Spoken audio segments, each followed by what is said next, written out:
to the goofball army out there. Hi at the families. Tell them to get to the next room. Tell them to go to your neighbors because we got goofball news to go over, and it might get crazy. Typically does, guys. If it's your first episode ever, you got like 30 seconds before we start, so not enough time to go to the bathroom, but go get a drink because trust me, you're probably going to need it there. In the meantime, the rest, if you haven't already, go ahead and hit that thumbs up, hit that subscribe button, hit that bell. That way you know about future episodes as well, guys. Buckle your seatbelts if you haven't already. Make sure your tray is in the upright position here, guys, because we are just about ready to get going. And like, oof. Guys, if you want a crazy ride going forward, a bunch of nonsense, but all nothing but the truth about the Giants, listen in, buckle in, tell a friend. Let's go. And now, here are your goofball hosts, Drew and Rob. Welcome, fellow goofballs, to Two Giant Goofballs in your Giants podcast. I am Drew, joined as always by... I'm Rob. Getting ready for a Thursday show. Yeah, it's going to get crazy 4 days in a row. 4 days in a row. Crazy vacuum sales. But yeah, guys, we got a lot to go over here. We got more and more,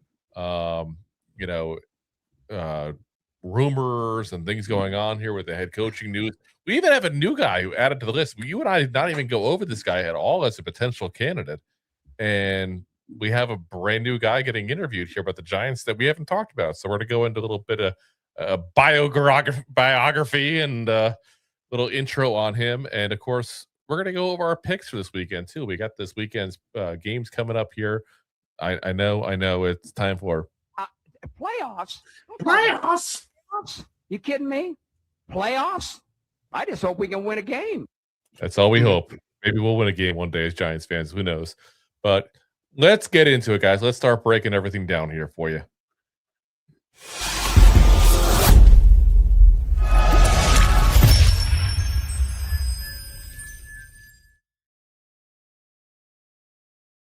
All righty. So, yeah, this coaching market just went from a little bit of simmering after yesterday's news of Harbaugh waiting until next week to absolutely potentially nuclear here. And the Giants are sitting right in the blast radius here. So the big news that broke today, and it's not Giants news necessarily, but it's going to affect the Giants here pretty bad, said the Dolphins have fired Mike McDaniel. Now, you might say to yourself, how does this affect the Giants? John Harbaugh is said to be extremely close with Dolphins owner Stephen Ross. Extremely close. Like, they're like that. So now the rumor is coming here. Now, Deb already put in the comments section here, but I'll give you the full quote. Jordan Ronan said several days ago, I got a text, and it said something to the degree of, if the Bucs or Dolphins head coach job opened up, it's over for John Harbaugh. So if that's your dream and you're a Giants fan, I think you should start to come to grips that that's slipping away.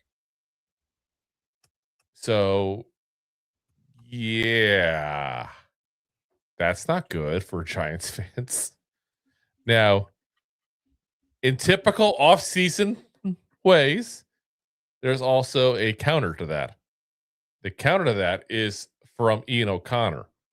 And he said, Harbaugh is still very interested in the Giants, still a big admirer of John Mara's, and still intrigued by Jackson Dart and other roster pieces.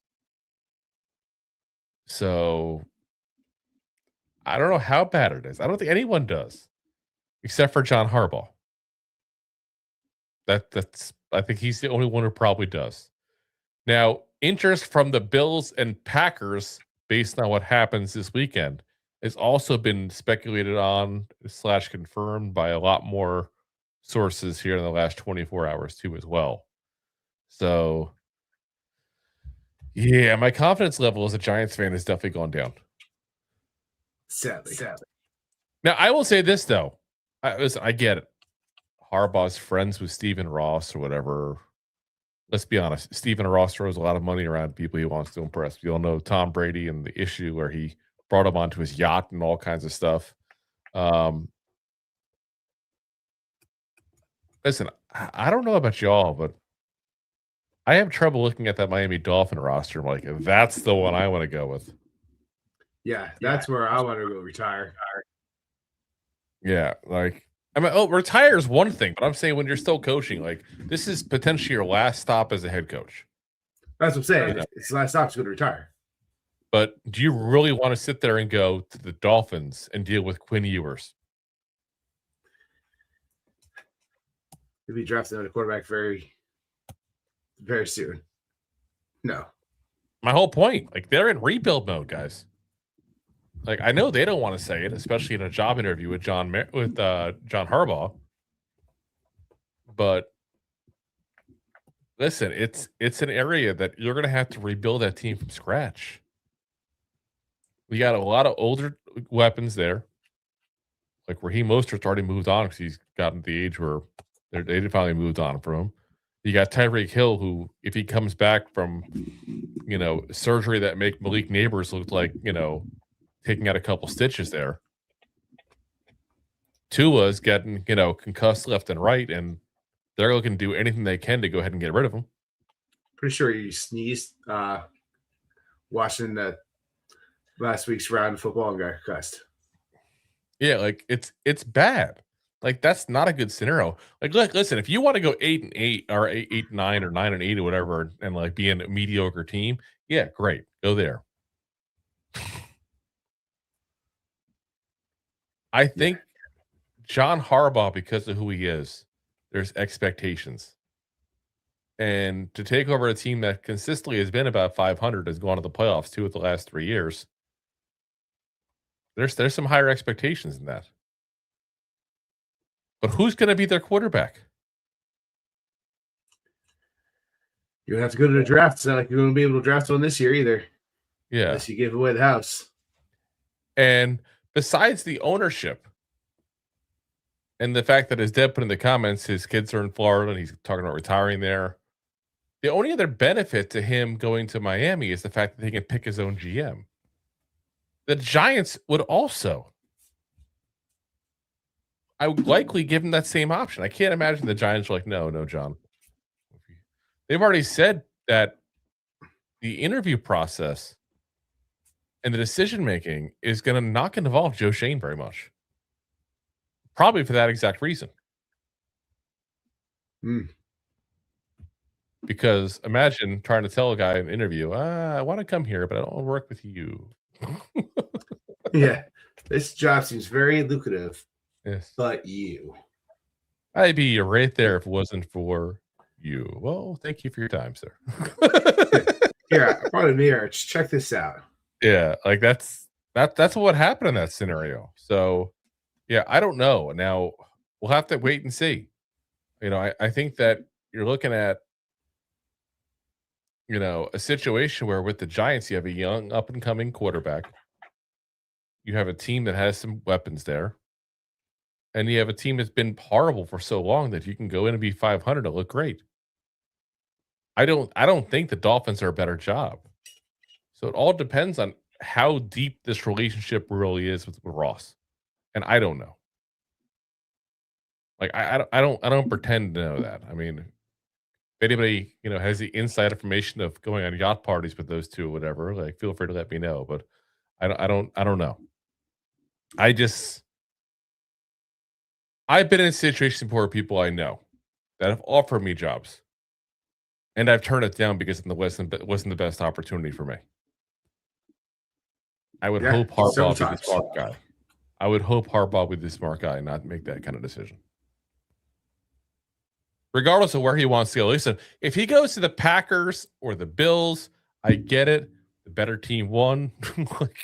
like I'm not even going to knock it. Like, it makes sense. I would not be able to accept losing to the Dolphins. Yeah. I don't know. I don't know. I can't. That I couldn't accept as a fan. Losing to the Dolphins. Jace says, wow, Drew comparing tire shop to $20 million head coaching jobs. LOL. It's not just tire shops I deal with. I'm multifaceted, Jay. I'm multifaceted. But Hey, you said flaccid. I didn't say. I said faceted, not flaccid. Oh, wow. You're going soft on me. Anthony says at the end. Oh, stop. Anthony says at the end of the day, it would have to be a family connection because Miami doesn't have a quarterback. Yeah, it'd have to be like a you feel you owe somebody something kind of scenario. Make-A-Wish Foundation. I don't see that as successful at all. Like where you're going, especially because the funny thing is that Anthony Weaver might leave. He might not be something they can even retain, which one thing I think would intrigue him because he might go take his old job in Baltimore. Yeah, it's absolutely maybe a little crazy there. We'll see. Listen, there's plenty of other options. Harbaugh's my number one. I'm still okay with McCarthy. Just saying. Yeah, Harbaugh number one. I'm honestly, I'm not even upset if we get McCarthy. I think that's a legit coach. Underrated coach, I think, too, actually, to be honest. Yeah, I mean, we've went back and forth on that. I don't think he's the greatest coach. Is he underrated? Does he get the respect he deserves at times? But what he is a coach that gets you 10, 12 wins. He gets you just about to the playoffs or in the playoffs. But he doesn't get you to the dance. He doesn't get you to the Super Bowl. Not often. But he's a guy that brings structure and discipline into your team. And that's what they need. Because they haven't had that in a decade. Yeah, I mean, I just feel like, okay, and I get there's more than just a record. I'm going to compare this for a second because I know everybody's so high on Harbaugh and it's going to depress everybody if we lose them. So I'm going to prepare for the worst, hope for the best. That makes sense? So, John Harbaugh, same. One championship. Mike McCarthy, one championship. John Harbaugh, 180 and 113 is his record in the regular season. Mike McCarthy, 174, 112 and 2. You're talking about a 60.8 win percentage compared to 61.4. Not that much different. McCarthy, 11-11 in the playoffs. Harbaugh, 13-11. Not that much different, guys. You're talking 2 games difference. Like I said, how many years since he had Aaron Rodgers? It's been a while. We'll say how many years of that has he had Aaron Rodgers as his quarterback? As his quarterback? What year did Rodgers start now? Jeez, I don't know. 06? I'd have to know that. I'm trying to remember off the top of my head if McCarthy at the tail end of Favre, too. I don't know. He may have. I'm looking it up right now for you. So you got to go back. It's taken like 5 pages to go through all the years he's played. So he did. Yeah, I thought he did. So Rodgers started in 2008. McCarthy started in 2006. So he did get the tail end of Favre. I thought he did. And last year, we beat him at the playoffs, which they had the 1-1 right there because we beat him at the NFC Championship. So he won a playoff game with Brett Favre, right? Hall of Fame quarterback. He won playoff games with Aaron Rodgers. Hall of Fame. Hall of Fame quarterback. He almost won playoff games with Dak Prescott. Not so much. Hall of Fame. I feel like, and listen, I don't want to be like just negative on the Cowboys because we're a Giants podcast, but am I crazy to say that lasting 5 years with the Cowboys and having a good record with them is a win, just because of all the crap and BS he has to deal with going to the Cowboys? And he had 12 wins 3 years in a row. Yeah. I'm trying to look at his record specifically with the Cowboys, but I'm not getting it here. I'd have to go year by year, so to speak, and do it like that. But like I said, I just think he's. Don't get me wrong, Harbaugh's the better. I don't think that the distance between Harbaugh and McCarthy is as big as people want to think it is. I agree with what you're saying, but I'm also saying like I think it's a little bit more than what you're saying, but I do agree it's not as far as some people are saying because That's what I'm saying. Yeah. what I'm trying to get is McCarthy had better quarterback play from his start. Harbaugh started with who had quarterback? Was it Wacko Flacco? I don't know if he was it started with now. Again, you're making me have to look things up now like crazy here. Hold on. But he made Joe Flacco look great for a decade. Well, here's the thing. Did he? That's part of that's honestly, if you want to go pros and cons with those two, that's part of what I look at too, is that you got a situation where you don't know how much Harbaugh was involved. So we can say this. Brett Favre left, still won a playoff game with the Jets. Brett Favre left the Jets. He won a playoff game with the Vikings. I don't think he won with the Jets, did he? He at least went there. So he's a guy that brings teams to the playoffs. Yeah. So how much was that? Or was McCarthy? Was it Brett Favre being a gunslinger? Because he's not coached behind that offensive line. He does what he's want to do. Same with Aaron Rodgers, who is in the playoffs right now with another team. They're not winning the playoffs with the Jets. He just tanked. So, yeah, he did. Harbaugh got there. Where does Flacco got there? So he's only had two quarterbacks. What I'm trying to make, though, is that we don't know how much development was there with Flacco and Harbaugh. Meaning, we have made the count of him bringing people with him to develop Jackson Dart. McCarthy's proven he can develop quarterbacks.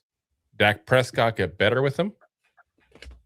Aaron Rodgers developed under him. Favre is Favre. He also sat 4 years behind Brett Favre. I think like 3 or 4, yeah. Yeah. So but Brett Favre didn't work with him. That was the whole thing. They hated each other. You had two dicks in a room. They hated each other. I'm being honest. Like they still don't talk. Last I heard. Listen, Aaron Rodgers is a dick too, but they made it work. And that's what I'm saying. There was two dicks in a room. I'm not saying either one of them's a great guy. They're both schmucks. Oh, they should have talked about McCarthy. Yeah. No, I was saying Favre and Rodgers. But I'm saying Jordan Love started doing the same thing. He's done it. I can give you this.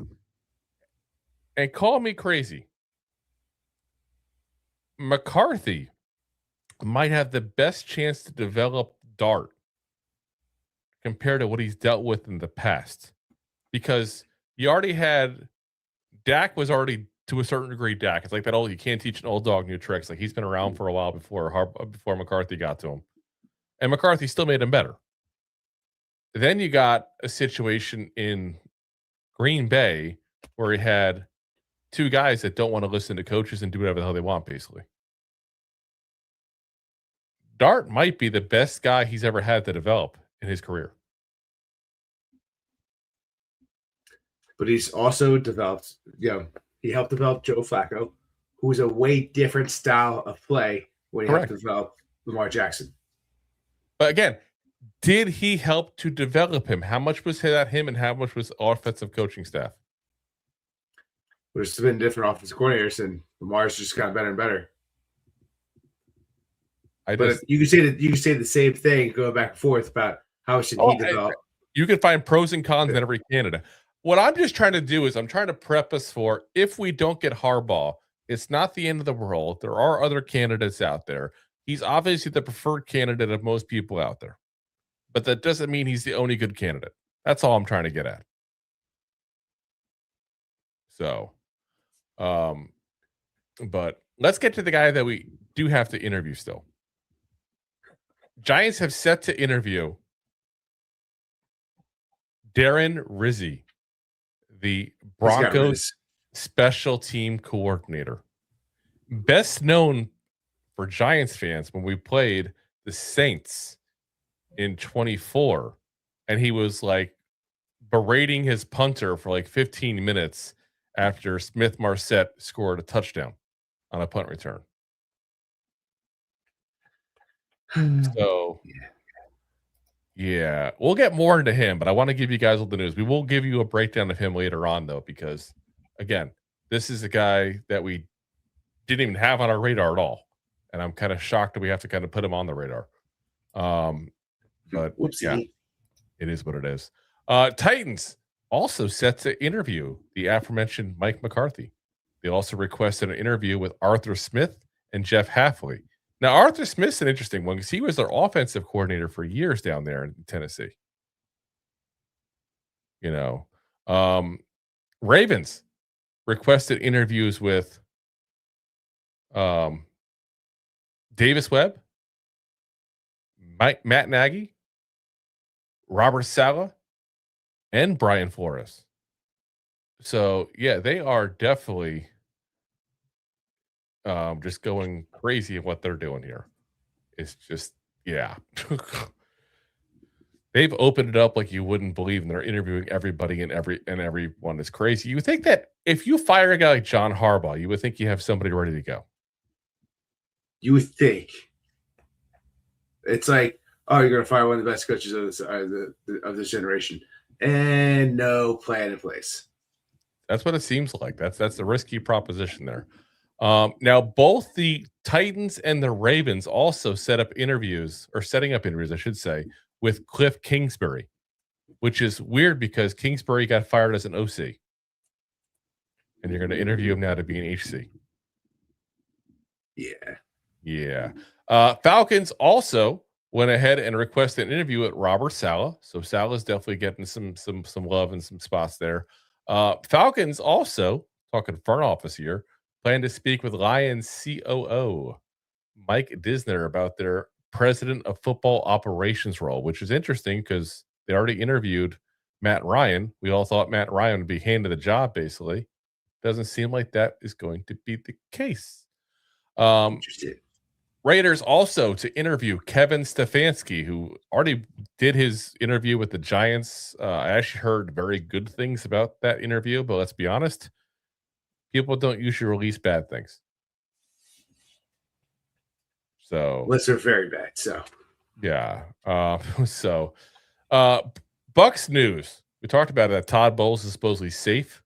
The Buccaneers have fired offensive coordinator Josh Gizzard and special team coordinator Thomas McGahee. If that name sounds familiar, yes, that Thomas McGahee, the guy who was our special team coordinator back in 2003. So, yeah, he's now 2 out of the last 3 years as well, having looked for a new job.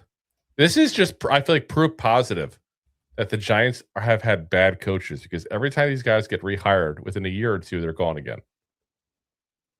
It just seems to be the way. It seems to be the Giants' way. Now, I don't usually get this granular, but we're going to give a little bit of love here to this note here. Senior offensive consultant Thomas Moore also has retired. Now, you might go, why the hell are we talking about a guy who's a senior offensive assistant or consultant? Well, it's because he was with the Cardinals going back to their good days there in 13-17 with Bruce Arians. He was the Colts offensive coordinator going back to the days of Peyton Manning, 98 to 2008. He's been around the league since, let's see here. Let me go back to his first NFL job. First NFL job was the running backs coach for the Minnesota Vikings back in 1972 to 1973. He spent some years in the NFL. Been around the league. Years. His first job as a coach, Iowa, 1961 to 1962. He's a graduate assistant. The 60s. This man's been coaching for 20 years longer than I've been alive. Yeah.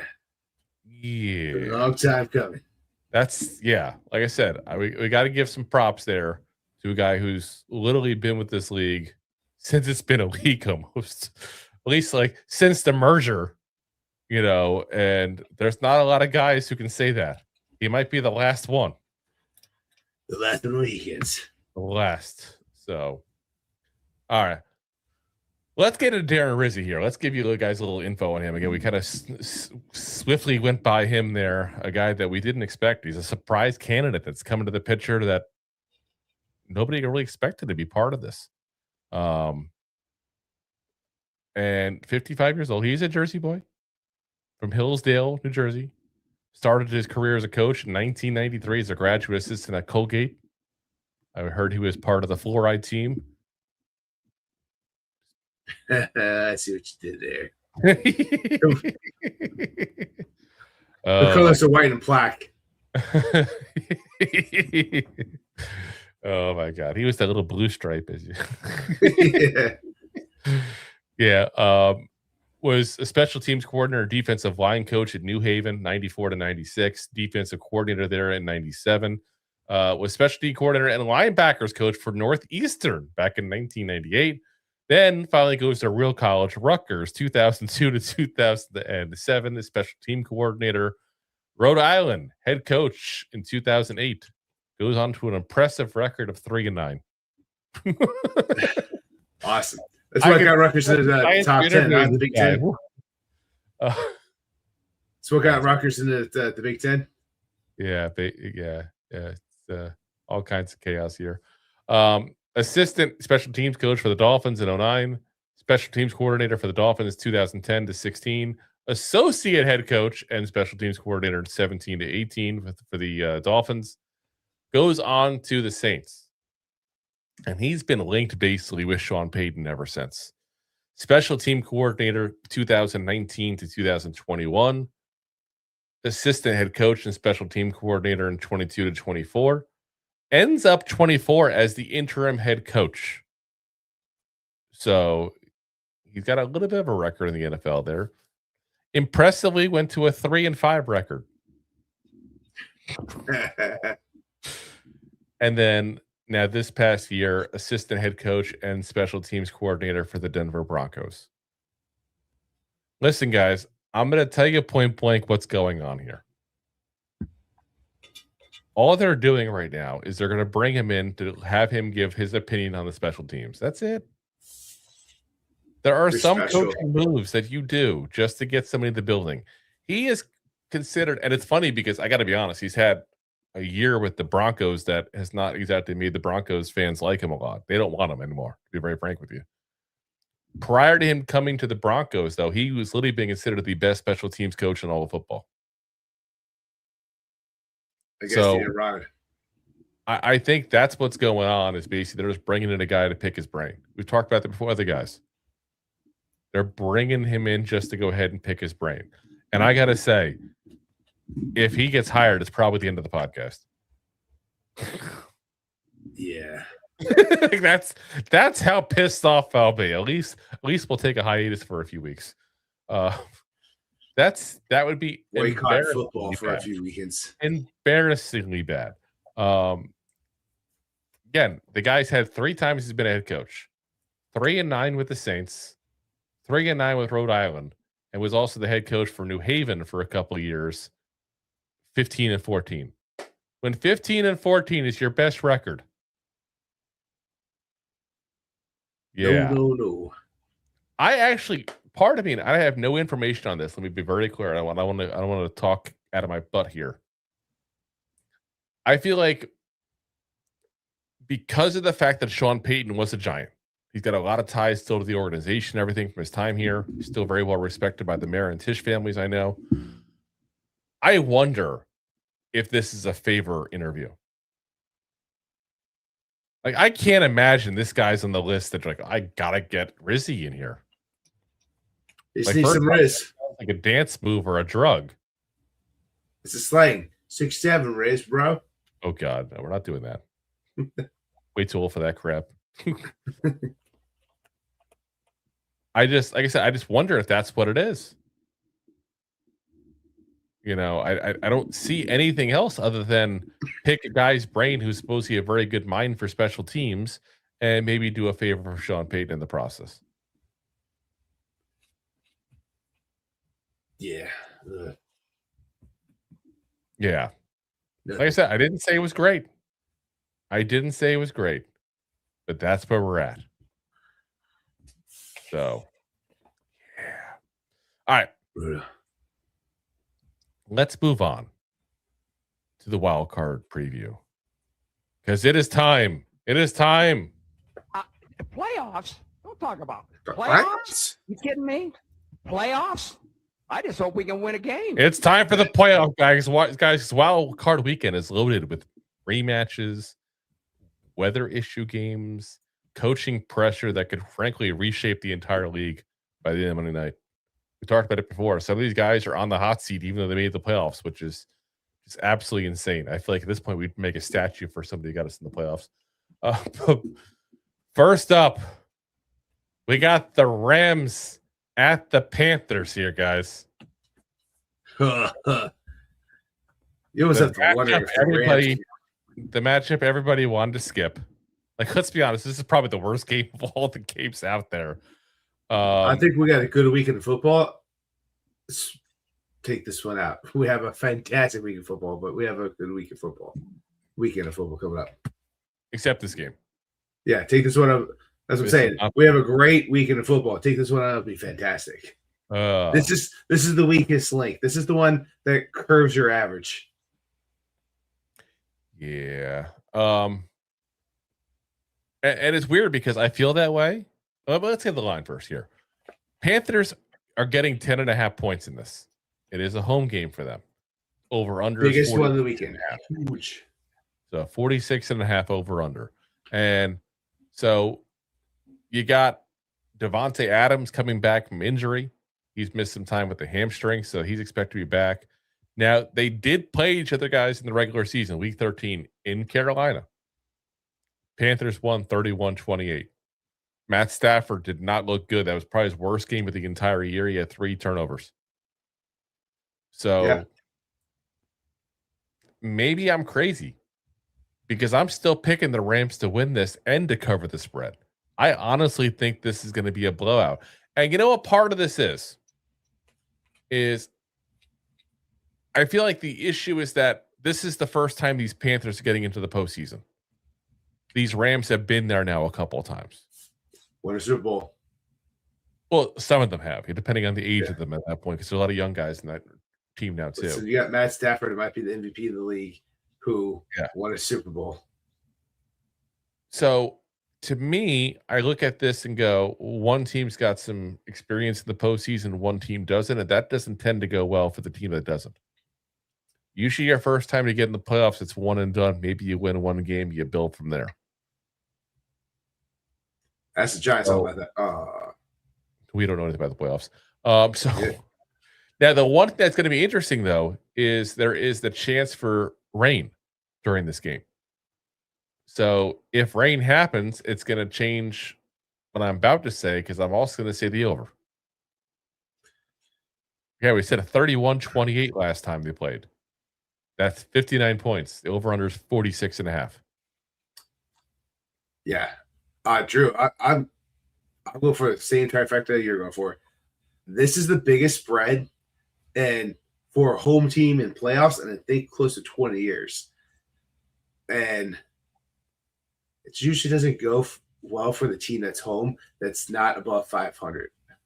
Yeah. Especially when you're talking about a team in the Rams that could have easily won that first seed. And when they played last, it was a look-over game because the following week, who they played? The Seahawks.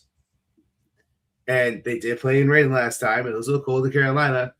They played it. Once again, they played in Carolina, so they're going to have to go back where they lost last time. And I think Matt Stafford is going to take this game a little different because he had 3 interceptions. I think 4 turnovers on that game. And a fumble loss. Yeah. So I think Matt Stafford is going to go out for revenge in this game, and he's going to look at that big spread, and he's going to dominate it. So I agree with you. The only thing that concerns me is, like I said, the fact that last time, but I look at how often is Stafford going to have 3 turnovers in a game? How many times is Bryce Young going to score 3 touchdowns? Yeah, he did not look good at that last week. Matt Stafford stepping up. Like, this is a get right game going into the playoffs.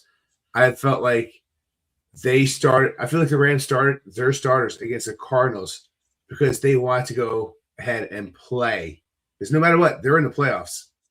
But they want to play the Panthers. A little sweet revenge. I just feel like this is the game where you just kind of watch it to kind of warm up your palate, so to speak, for playoff football. Yeah, this is the little appetizer because up next at 8 o'clock on Sunday, you got a rematch, a threequel of the season, if you will. You got the Packers going back in the Soldier Field playing the Bears. The Bears. The Bears. And last time these guys met, the Bears lost in overtime. It's when Jordan Love got concussed in this game, and Malik Willis had to step in. The last time before that, the Packers won at Lambeau Field, and it was a back-and-forth game. The last one was back and forth. It was 22-16. It was a hell of a game. And I think this game, again, will be a back-and-forth game. This is going to be the nail-biter game of the week. In all fairness, most games are back and forth. You get the ball, then I get the ball, then you get the ball, and I get the ball. We're talking about touchdowns, douche. So you think the Rams and the Panthers are going to be a back-and-forth game? Probably not. Interception. I get the ball, touchdown. 3 and out. Go ahead. Back and forth touchdowns. Jerk. But you had the Packers last week sit pretty much anyone that's relevant as a starter. Yes, there's no Michael Parsons in this game, but you got Jordan Love back pretty healthy. You got Malik Willis back up healthy into this game. You got Dobbs looking healthy. You also got Christian Watson, the deep threat, looking healthy. They all were not in that game last time they met. Yeah. So give me the Packers to win this game. And obviously said, yeah, give me the cover. I'm going to be a cheesehead that night. Oh, no. Listen, you just talked about it before. The Panthers are the first time going to the playoffs, and you got another team that has experience in the playoffs. Give me the experience. Because this team has been in the playoffs many of times, and a young grew, and this is the first time the Bears are going to go in there. You think Cleve Williams with his painted nails are going to go in there and play big? No, thank you. Now, I got to say real quick. And I'm also taking the under because the weather is supposed to come in Chicago, and it's supposed to get a little wet out there, so give me the under. And both these teams are going to run the rock back and forth. Before I give my picks, I got to say, poor Deb just had her catalytic converter stolen. She's saying that in the chat. Jay says she's excused for a season for super chats. And she goes right in with the 1-9 super chat there. Appreciate it, Deb. Again, sorry that happened. Thank you. I don't understand how people do that kind of stuff. Like, first off, if you were to do something illegal, which again, a lot of stuff I don't understand people do, I would be like so worried about get caught. Like, I'm sorry, I was just under this car with a hacksaw for no apparent reason. Like, oh no, there's power tools with that stuff. I know they use the sawzall. That's what they use. No, there's something even like I don't even know what it's called. It's or maybe it's a super high power sawzall. Like you take a sawzall to an exhaust pipe, like you're sitting there like once it's gonna take you probably 3 to 5 minutes underneath the truck. Yeah. I like at the time during COVID, I worked for I was in the warehouse, not selling the vacuums, but the fleet of the vacuum trucks were out there. And I saw some guy literally go whoop, whoop. It was almost like a laser tip, took it right out, got 10 kind of like converters out of a UPS style trucks in about an hour. And you call the cops came. M18 sawzalls. They use it's a specific blade they put in the sawzall. It goes right through. It's just I guess I just can't understand people. Like it's absolute insanity. But now we have Unity in the chat here with Jay with the 1-9 super chat. Anthony with the 1-9 super chat there. I guess I appreciate you guys. But it's just crazy. Like and unfortunately, again, I don't go into my work stuff too often. If you guys joke around me working at a tire shop, that's cool because you guys, I just don't want to talk too much about work stuff and get myself in trouble. But I do work at a place that does automotive repair, and I do see it occasionally, and it sucks because it's expensive. It's like $1,000 sometimes, depending on the catalytic converter, and sometimes they mess up the pipes when they do it that are next to it. And actually, that's $1,000, and they're looking at that catalytic converter. It's got platinum in it. It's you're talking about a Honda that they took it from. They're looking at $350 to $500 for 2-3 minutes worth of work. Yeah. It's crazy. Now Jay, because he said these cats don't have aftermarket. They're PZEV or ULEV. They come from the factory. You can actually get them made by people that aren't Honda. You might not be able to in California because California has ridiculous strict rules. Most places you can, but yeah. Again, precious metals, like you said. It's like a honeycomb pattern inside. It's crazy. Anyway, back to football. Yeah. Let's not talk about Jack California. Sorry, Dad. Yeah. I get distracted. It's like I can start talking car stuff again. Yeah. But yeah, take it under because it's going to get wet. Otherwise, I would have thought this game was going to get super saucy in the over. But because the rain's supposed to come in there, and snow in the cold at 8 o'clock at night, give me the under. So I'm going to differ with you almost entirely in this game. I think the Bears win this one, and I understand. I got the reverse of what I said before with the first time. I just think there's something wrong in Green Bay this year, and I don't know if it's the rumors you hear about Jordan Love and LaFleur not getting along, or it's been all the injury issues because there's been a lot. There really is a lot of them. I just feel like this isn't the Packers' year. And I think the Bears win one and then probably get like blown out next week. I just feel like it's the lack of confidence in the Packers more than confidence in the Bears, if that makes sense. Well, the Bears also had a tough loss with their starters by division rival who's out of the playoffs, just crushed them, and that they're going to take that into the playoffs. Probably going to crush. Playoffs? You kidding me? Playoffs? I just hope we can win a game. Every time you say it, I got to hit it. I got to hit the button. So anyway. Good for yourself, jerk. Playoffs. I get that. I also look at the fact that it's funny because Caleb Williams gets all the credit for the offense, and that's just the way it goes. The offense is like the lead singer. They get all the credit with the quarterback there, but it's like this is a running team. You're going to have really cold weather, which anybody who's played football knows that playing in extremely cold weather is a little crazy. And that ball feels like you're catching a brick every time you catch it. I just feel like the running team is in the better position with this. And because of that, I'm going to sit there and say that the Packers just aren't going to be able to keep up with the Bears. The Bears will run the ball over the place, and they'll win. It's going to be a close-ish game. Like it'll be like a touchdown to win by. It'll be a blowout. Be less than a touchdown. But 2.5 points either way. Whoever wins, the spread's probably not going to matter. Let's be honest. Unless somebody misses extra point, and that's the difference. So yeah, I'm going to say Packers lose to the Bears. The Bears cover. Obviously, they're only getting 2.5 points. They'll cover the spread, no problem. The 38.5, I think it's going to be over. I really do. I think it's just too low. I get it. Weather's not going to be good. You're still going to get 40 points out of this matchup easily. Yeah. Well, if it's snowing like they say it's going to, they're supposed to be in a storm. If it's going to snow like they think it's going to snow in Chicago, you're going to get some wind in that windy city. So, suck it up, baby.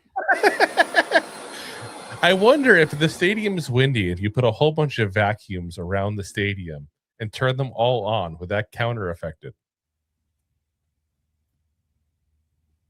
Probably not, but you can try. We can try. I mean, yeah, Chicago, try it because I need my sales for the first quarter. Please. Of all the things I've ever said, that's the one that he's like, no, I don't think it works that way. I'm like, it's a lot of suck. Anyway, next up, we got the 49ers at the Eagles. And I got to say, guys, the stretch of people that I am not trusting that are at home in the first round of this playoffs is indicative, in my eyes, of the fact that the NFL needs to change the way they do scheduling. I'm sorry. I get it. You won the division. You're still not the better team. You don't deserve a home game just because you won a crappy division. Saying it. Going there. Anyway. 49ers at the Eagles. Eagles are a 4.5-point favorite. 44.5 is the over-under. Now, George Kittle's been limited with his ankle injury. Purdy's supposedly fully healthy, not even on the injury report whatsoever. We still don't know what's going on fully with all the, the wide receiver issues, especially with Purcell and his absence there. I don't know. I just feel like there's dysfunction like you wouldn't believe going on with the Eagles right now. Like legit dysfunction. Like I'm waiting for like Antonio Brown to snap on somebody. Yeah. And I don't know. I just feel like the Eagles should be the favorite on paper. They're healthier. They won the Super Bowl last year. Just something has been off on this. And I'm not even trying to talk as a Giant fan. I'm just talking as a guy who watches football, looks at what's going on. Something just seems off. Something is wrong in Philadelphia and Denmark. Philadelphia, Denmark? Yeah, they say there's something wrong in Denmark. It's a phrase. Yeah. Stick to vacuums. Yes. But I just feel like there's something wrong there. Kittle is the one thing that scares me because him not being healthy is definitely an issue. And this is, of all the games, there's 2 games I would not touch money-wise. This is one of the 2. I would not. Because if the 49ers were 100% healthy, I'd be right there with y'all saying Eagles because that's who the favorite is in this. I'm going Niners in this. There's something tells me the Niners are going to put it together because they may not be healthy, but they're good in emotional health. Like I feel like there's something just going wrong with that Eagle team. Emotional health. And they've looked really, really bad some weeks on offense, specifically. Like Eagles fans are screaming, asking for the Giants to go ahead and interview their offensive coordinator just to get rid of him. Like that's how bad it is. You know it's bad when the Eagles are willing to give somebody up to the Giants. So, again, 4.5-point goes towards the Eagles. So if 49ers win, they automatically cover the spread. 44.5 is the over-under there. I'm going to go with the under. I think this is going to be one of those games that the Niners have trouble scoring because their offense is all banged up. The Eagles will have trouble scoring because they just have most of this year. And the Niners defense is pretty good. Like I said, I just think that this is one of those games that you don't put money on. You go for the hope of the Eagles losing because we just love to see the Eagles lose. And hopefully that's how it goes down. Yeah. We agree somewhat on this. I do think the under is the bet of this whole. Yep. Bet the under. That's the only thing I can think of. I do think it's going to be a very close game. Very low scoring game. I do think the Eagles squeak it out. There are some troubles with the Eagles, but there's more troubles with the 49ers. And yeah, they got some players back, but I don't think they're fully healthy. You talked about them getting healthy. How they look last week when they played against the Seahawks. Yeah. Terrible. That offense couldn't get anything together. Granted, the few weeks before that looked pretty good, but he was shut down. They got 3. There was no offensive touchdowns. They had 3 on the board all day. You're telling me that's going to be enough to stop one of the better teams' defenses in the league? I think it's a defensive game. It's going to be like 15-9, maybe 10. The Eagles win, and it's not because of the Eagles' offense. I think they're going to squeak it out just because they're going to make less mistakes because of health. Like Saquon is going to sit there and pop his tunnel, maybe run a little bit better. And just do enough. Way off this year. Yeah, he's going to load himself up and something to get himself going. Yeah. But, yeah, give me the Eagles to win this game in the Yep. under. But give me the Niners to cover. Neither one would surprise me. Either way. This is a game that can go any route, and it wouldn't shock me in any way, shape, or form. I will say this, and I should have brought this up with the Packers. If you want John Harbaugh, you should want the Packers to win. If you want John Harbaugh, you should want the Eagles to win. If you want John Harbaugh, you should want the Bills to win the next game we're talking about in a moment. Oh, yeah. Which is a hell of a game. Which, real quick, before we get to that game, I see RG8179 nonstop about Gruden here. Gruden's not coming. Yeah. So Gruden has not been mentioned as a candidate. Gruden has not been mentioned as a candidate with anyone, not even just the Giants. No one has even asked for an interview with Gruden, at least publicly, that we know of. So I don't know if teams will get caught up in that mess. And you don't have to wait for the Rooney Rule because first off, you can interview anybody regardless of the Rooney Rule. You can't hire anybody till you've talked to 2 minority or women candidates. So yeah, we're fine in the Rooney Rule. We've already got enough people lined up. He's just not coming. The NFL, for some reason, there's something else going on behind the scenes that never was made public, in my opinion. Because it's another coaching cycle and it's not there. So he's just still a process. The process is over. If he was a legit candidate, one person would have brought him back by now and for interview. And to be very frank, I think part of the process issue is him. He wants a ton of money. He wants all the control. And that's the problem. Quite frankly, he's overrated. You look at his years when he's not running Tony Dungy's teams. That was his best years. Obviously, was with the Bucks there. Once Tony Dungy's players went that he had, wasn't the same guy. He's still a good coach.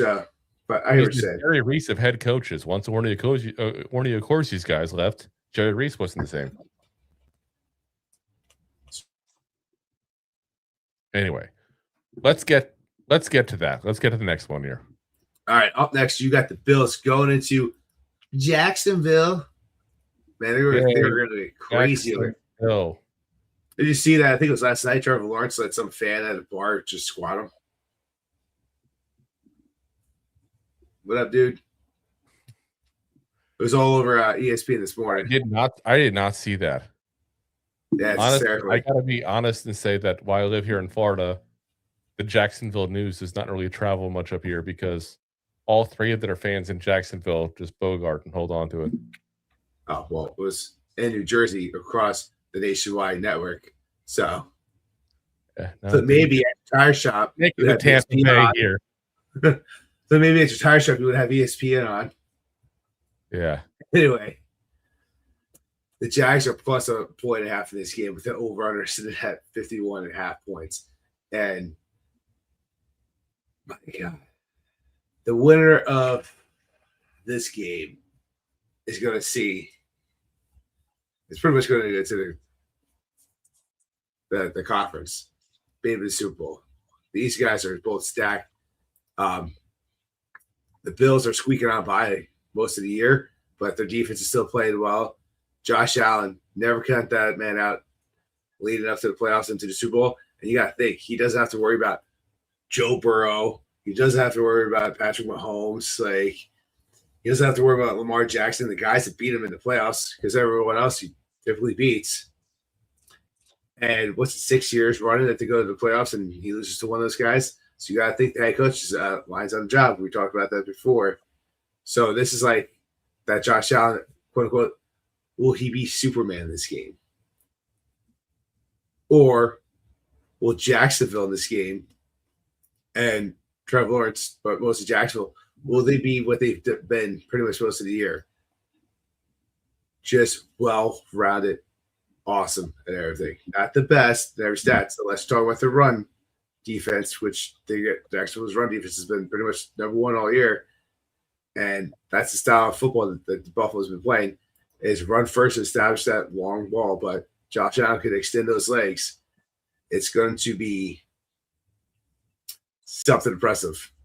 I saw a stat earlier today that they've averaged about 85 yards per game, which is nothing, rush yards. So, yeah, incredible game.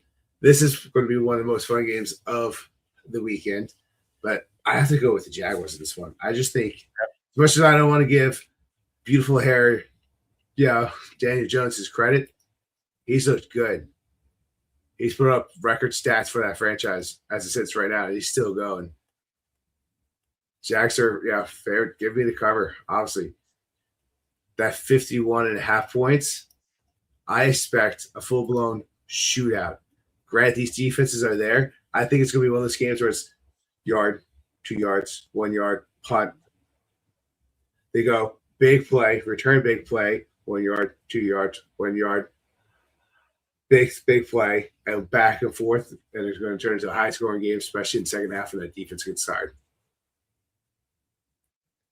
Yeah. I want to root so much for the Bills in this. I honestly, I feel bad for them. Like, think about the luck this team has had. You get, like, the whole Jim Kelly, Thurman Thomas, Andre Reed thing going at that point. You go to multiple Super Bowls. You can't win a single goddamn one. Then you finally get another like legit quarterback in Josh Allen. Get a team built around him. You get cock-blocked by Patrick Mahomes and Joe Burrow for these years. Now, this is the year, like you said. No Burrow. No Lamar Jackson. No Patrick Mahomes. Like, really look at what's going on in the NFL right now. The Bills have the best chance they've had since those Jim Kelly days to get a team to the Super Bowl.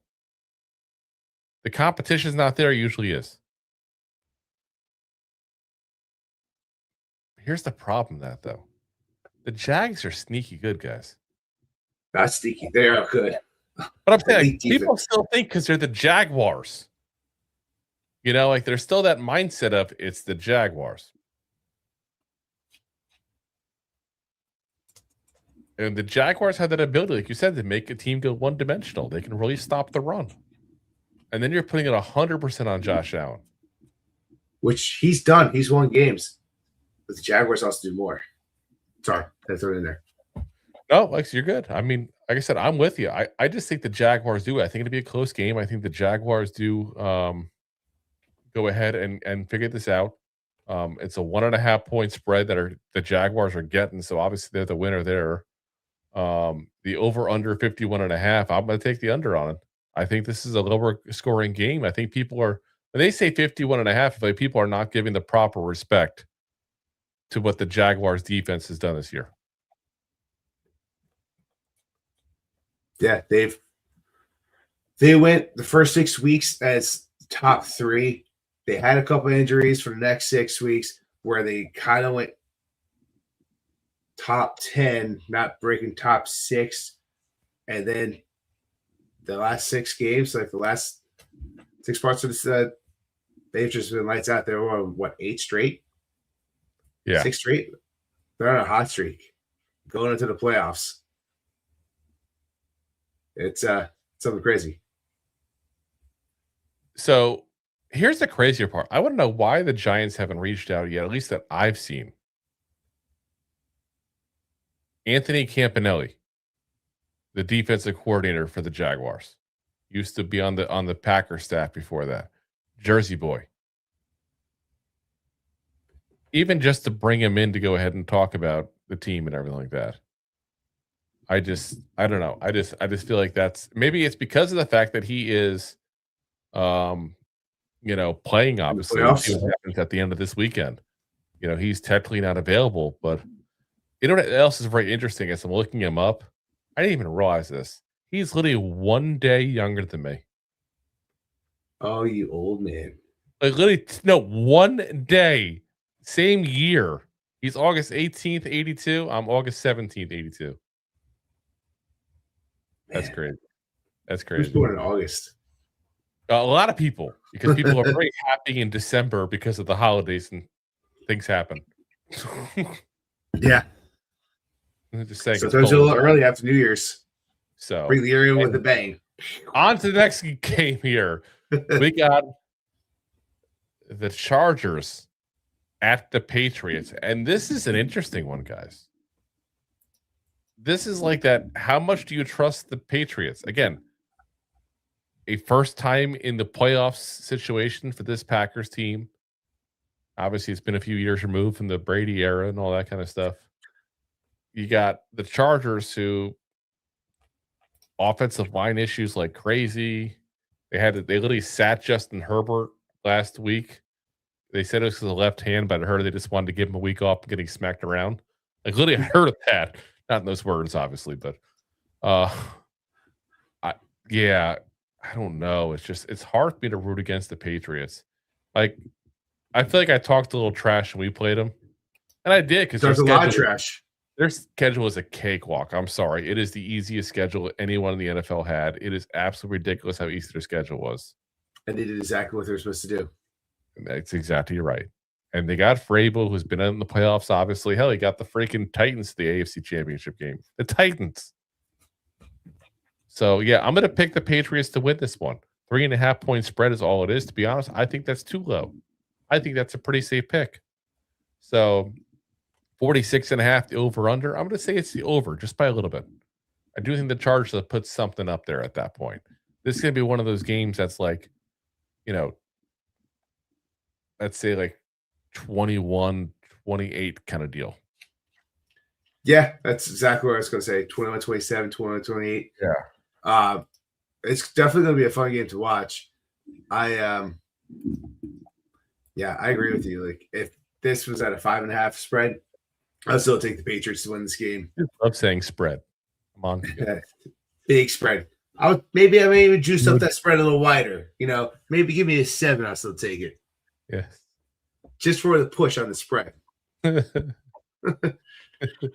That's very cheeky of you. Listen, I'm taking the over those cheeks. I mean, the over under. Oh my God, this is a family program. I feel bad for that family. Yeah, we are 100% in agreement in this game because technically you and I are family, therefore it is the family program. We're good. Yeah, I did say that. Craziness. Anyway, last game. I think you want to talk about something else first, don't you? You want me to pay the bills, don't you? We've already skipped it. We're going for it. We'll do it next time. We'll do it next time. Next time. All right, whatever. All right, up next. Thanks for watching. Like the show? Of course you do, or you would have turned it off by now and not be hearing me. There are plenty of ways to support the show.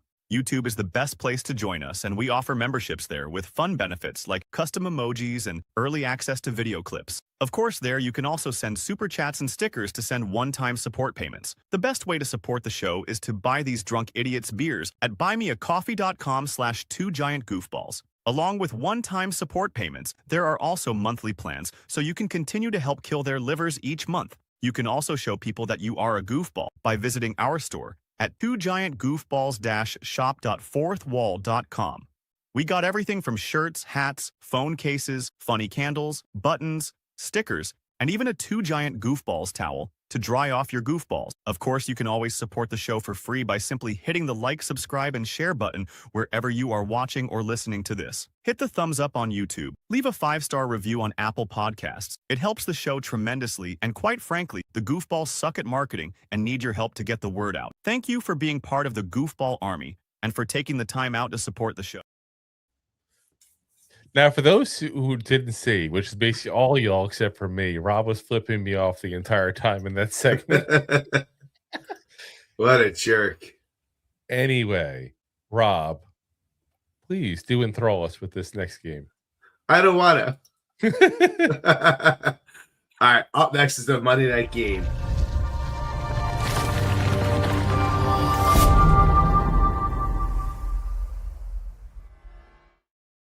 I'm sorry. I just needed to have a little prep for that. There you go. Oh, yeah, I thought so. Yes. Anyway, Monday Night Football.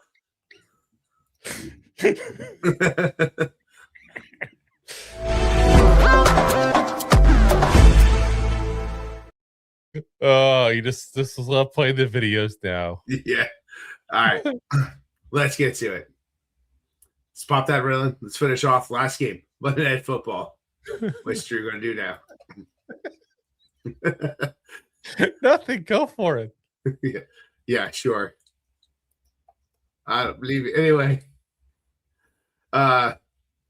you guys.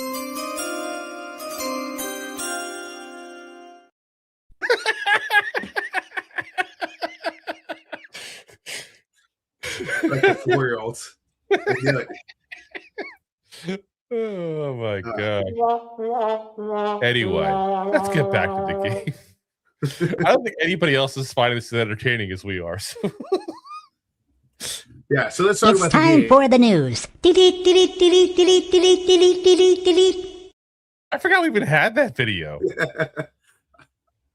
Thank God you didn't do one in 10 seconds. That was an old school one. Yeah. Popping them out. All right. So let's talk about Monday Night Football, all right?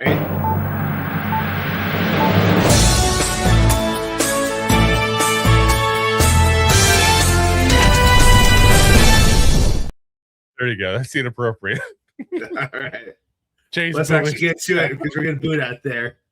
We only dropped like 20 people watching the show. No, we already dropped like 3. It's okay. Andy Coffin over here. Let's start this again. Monday Night Football. We lost it last week. We got it back this week. You got the Texans going and playing the Steelers, who just won it in a nail biter last week.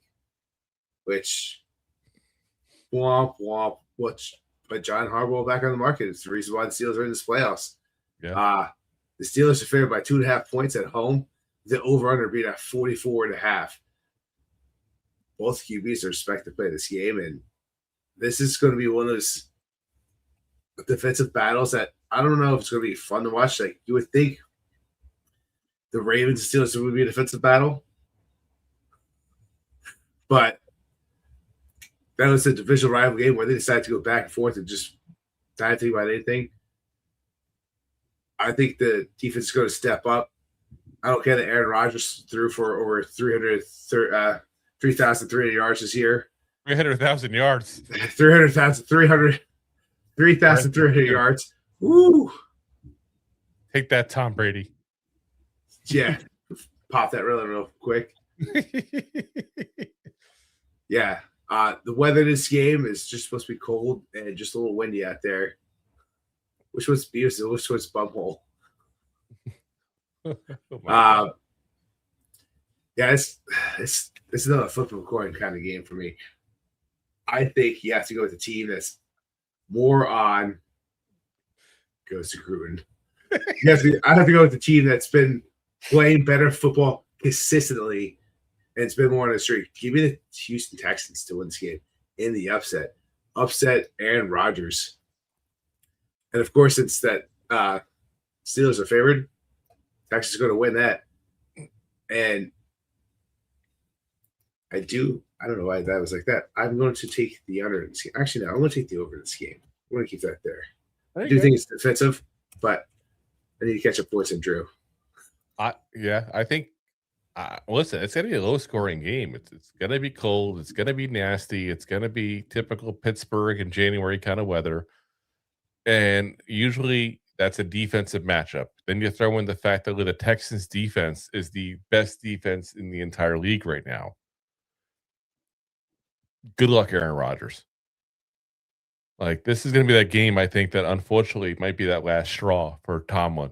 Now, I'm not even saying that as a person who wants Tomlin as a head coach, though. Oh my God, I'd be so happy if he wanted to come here. Oh my God. But I don't think Tomlin is going to do that. The reports, again, we said yesterday, just to reiterate, and this was coming from Jeremy Fowler of ESPN, who's usually pretty good with this stuff. He said that there's a standing network offer for Tomlin he would take for a year and take a year off from coaching. So it's not even a Giants wanting him as a coach thing. I just think this is the last straw for him, and he's probably gone. This is probably the last game as the Steelers head coach for Tomlin. And you got to wonder, like, does firing Harbaugh make that more okay for the Steelers? They go, oh, well, the Ravens just fired Harbaugh. You have to wonder, or do they think it the other way? Let's see what they're bringing in over there and keep up the status quo, which just won the division. And you know what the crazy thing is? Go back and forth. I feel like the Ravens have a good enough reputation that they will go ahead and find the best coach possible that's not named John Harbaugh that they want. Yeah, go to Steelers. Steelers, is that really the Steelers? Is that really an attractive place to go coach? Besides the fact that you're guaranteed to have the job for 20 years. Tomlin goes, that team will go into a funk for the next couple of years. They'll be what the Bengals were 10 years ago. Yeah. It won't quite be the Browns. They'll get Rizzi. Yeah. Some Riz. Yeah. But yeah, I mean, I'm saying Texans all day long. Texans win. Texans cover the 2.5 points. And I'm saying under as well. I think it's going to be a really low-scoring game. This is going to be that kind of game where it's going to be like a 17-10 kind of victory for the Texans. So, yeah, I think that's going to get a little looser in the second half. I think the first half, you're going to see like a 9-6. Yeah. So, like I said, I just that's where I'm at, and like I said, unfortunately, a lot of that does not help the Giants in their head coaching search. Where I think it's going to happen, because I got the Packers losing, I got the Bills losing, and I got the Steelers losing, and the Eagles, all the teams that people were worried about. So, yeah, this is not the same NFL playoffs of the past 5 years. We'll find out. We'll find out. So, so listen. Before we go, breaking news I just saw: John Gruden. I'm kidding. I have to do it. Back to the Raiders. Listen, guys, that's the coordinator for the Commanders. That's gonna call it a night for us. I'll be back Monday, which feels weird to say on a Thursday. We're back Monday, unless anything breaks tomorrow. Then we do pop on for that, obviously, like we always do. But like I said, I had to go ahead and give that little caveat. If anything happens like that, we'll be on. But otherwise, like I said, we're gonna be back for you guys on Monday. We'll go over all the latest that happened in the weekend of the NFL playoffs there. Give you guys any updates as well over the weekend. Though, let's be honest, the weekends are kind of slower as far as head coaching news. They don't like to break things during that. But I do think that Monday you'll probably get a little more news based on the stuff going out. So we'll probably still be talking head coaches, even though I really want to do our review of all the players. But we gotta get that part up there. So we'll get into that. So again, appreciate you guys for listening, watching, supporting. Like I said, definitely means a lot to us. We do appreciate it. We'll see you guys on Monday. Have a happy, safe weekend there. Enjoy the football game. Because I got to say it, as a Giants fan, I do love, to a certain degree, when the Giants stop playing. So I can just watch football and enjoy it, not to worry about the outcome. I just got to worry about my DraftKings and my FanDuel. But you know what I'm saying, though? It's not like I have to worry about being embarrassed like I have much this season. Now, what I prefer is being in the playoffs, of course, but you know what I mean? It's just a little different. So, all right. Yeah. We'll see you guys on Monday. Appreciate it. Have a great weekend. And as always, Giant fans, go G-Man! Go G-Man! Let's have a fun playoff weekend, G-Man! And the masters of the universe. Thanks for listening to Two Giant Goofballs, a New York Giants podcast. We appreciate your support. Thanks so much. Please.